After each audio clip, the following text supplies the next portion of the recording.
ఓం నమ శివాయ. ఓం శక్తి సదాశివం. చాలామంది విధాలుగా చెబుతూనే ఉన్నారు. మన గ్రూపులో ఎన్నో వీడియోలు వదలడం జరిగింది ప్రజల కోసం.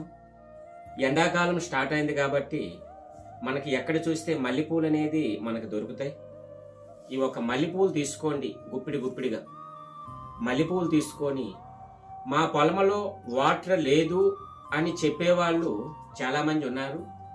వాళ్ళు ఏం చేస్తారంటే ఒక 5 ఇంచీలు గొయ్యి తీసి ఆ గొయ్యిలో గుప్పిడి మల్లెపూలు పెట్టి పైన ఏదైనా మన్ను తొయ్యకంట ఏదైనా మూతగా పెట్టండి.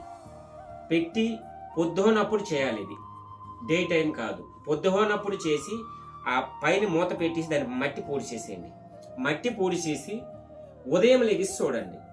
ఎక్కడైతే వాటర్ ఉంటుందో మల్లెపూల్లోకి సెమ్మ అనేది వస్తుంది. వచ్చేటప్పుడు అక్కడ మీరు బోర్ తీసుకోవచ్చు.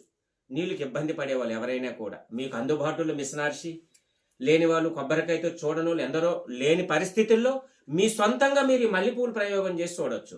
పొలం మీకు డౌట్ వచ్చిన కాడ 5-6 దగ్గరలో పెట్టండి, అన్నీ చెక్ చేయండి. చెక్ చేసిన కాడ ఈ మల్లెపూల్లో ఎక్కడైతే వాటర్ వచ్చిందో అక్కడ 100-200% వాటర్ పడుతుంది. ఇది ఎవరైనా చేసుకుంటే రోజుతో పని లేదు. సాయంత్రం 6 తీయాలా, ఉదయం 6 గంటలకు ఆ మూత తీసేసి ఆ మట్టి తీసేసి పువ్వులు చూడాలా. ఓం నమ శివాయ. ఓం శక్తి సదాశివం.